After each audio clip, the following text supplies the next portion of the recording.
Hey, what's up, everybody?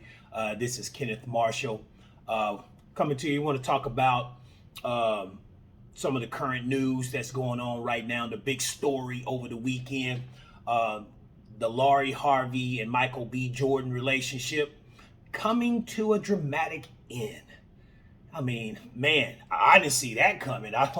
I mean, people are acting all shocked and everything, but hey, I guess nobody saw it coming, right? But yeah, man, and then you're looking at all these posts online and you see women comment talking about, oh, she broke his heart, she ain't no good, she for the streets and all this other stuff.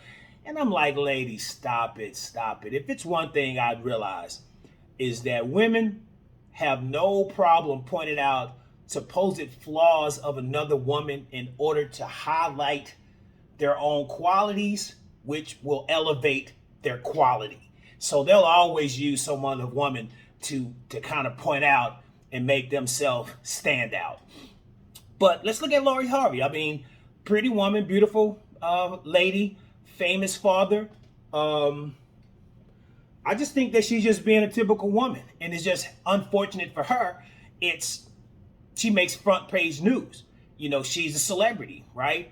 And with a celebrity, it's going to be blasted everywhere, and everyone's going to know about it, and everybody's going to have an opinion about it. But I mean, she's no different than anybody else. Women for eons have had hit list.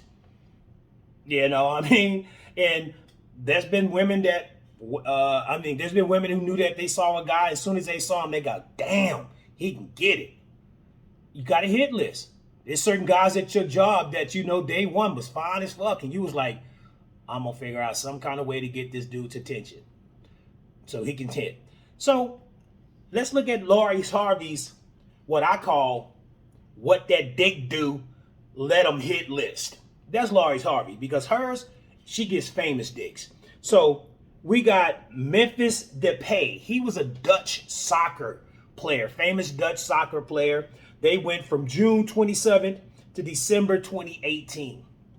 All right, second, Trey Songz, January 2019 to about the month of January. You know what I'm saying? She found that out. Now, the good thing about Memphis Depay, I mean, if you look at that, that's some long term, that's some longevity. 2017, December 2018, that's about a year and something, right? Then her next guy was Lewis Hamilton. Now, the report says she was briefly linked to the race car driver in 2019 after they were reportedly seen smooching and kissing and getting it on Super Bowl weekend. You know what I'm saying? And so that was in 2019. Super Bowl happens around February. That's kind of right after Trey Songz. You can put it all together. All right. And then the fourth guy, Diddy. Can't get much more famous than that. The Puff Daddy is big time. She's got, you can clearly see she's got a famous hit list. It's some out, there's some eggplant that she just want to test and see what that damn dick do. And damn it, she has a right. I believe it. All right. Next guy was Future. Now, hold on. Diddy went from summer 2019 to October 2019. You know what I mean? Don't need time for no long term. You know what I mean? Either you make the cut or you don't. She's getting it in, getting it out. You know what I'm saying? Next guy was Future. Her and Future dated from November 2019 to July 2020. All right, that's some no time. She probably left Future because he was insisting on her to get off that birth control because that nigga want to get somebody pregnant.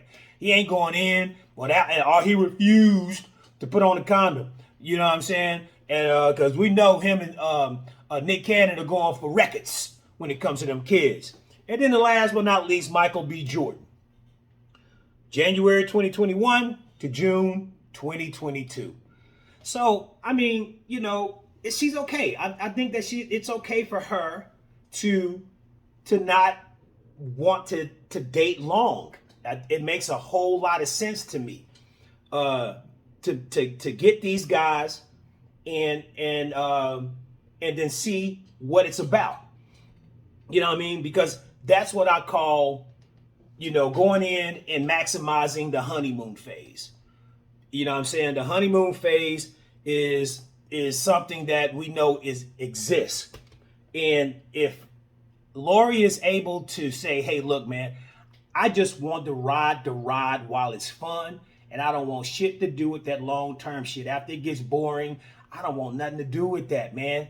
I don't want to have to deal with them problems. I see my relatives. I know how this shit go. You know how this shit go. You know what I'm saying? Let me give you an example. We have common sexual problems in marriages. Now, I believe it starts way before marriages. It should read common sexual problems after the honeymoon phase. And read it off the rip, it goes low frequency of sex. Now, this article, I'm going to share in the notes. I'm going to share you the link.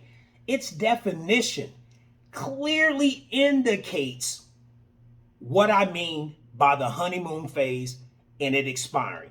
It says, for low frequency of sex, the degree to which you know your spouse when you are married to someone for a long time eliminates the element of surprise in your sex life. When you and your spouse know what to expect in bed, then the excitement associated with sexual intimacy takes a gradual dip.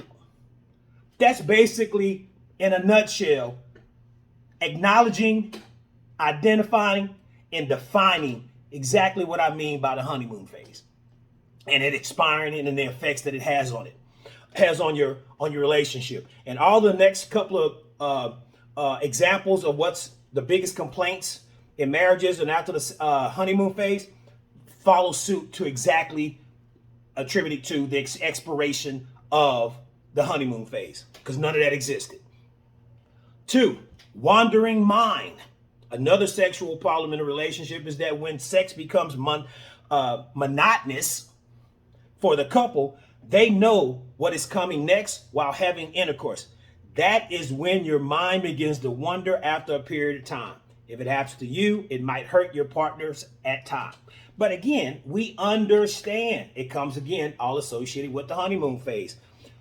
Now, another one, partner skips foreplay. That's another complaint married couples have, primarily the women.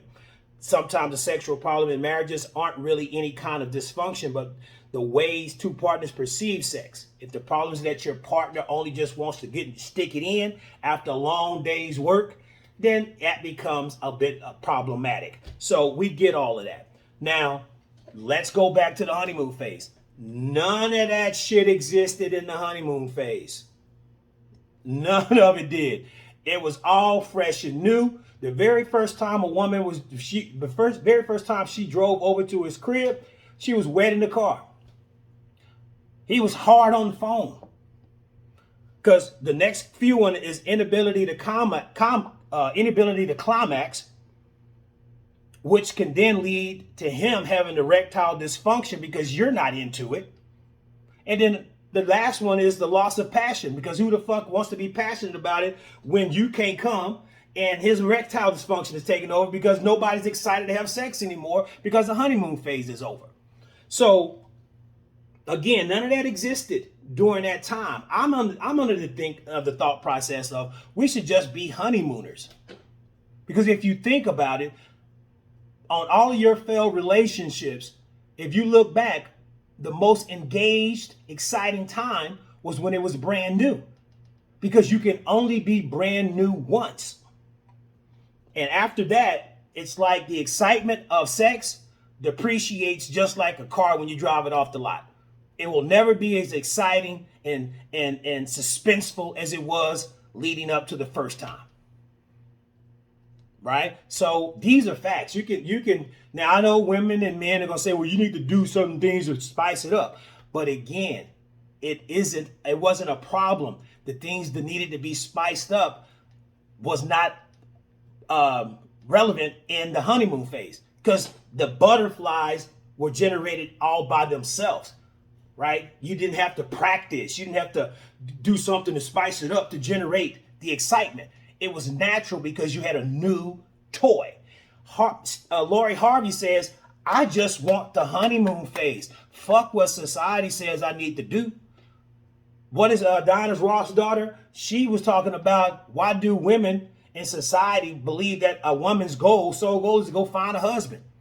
It's okay, ladies. Have fun. I applaud Lori Harvey. She has come to the realization that all that other bullshit she wants no parts of. Honeymoon phase or bust, and you need to get on with the program. All right, well, hey, that's Ken Marshall, author Ken Marshall, giving you my take on Lori Harvey and Michael B. Jordan's breakup, and Lori Harvey in general on her possible mindset, because I totally agree with her. Just get it in, get it out, honeymoon phase, and on to the next. Till next time, I see y'all.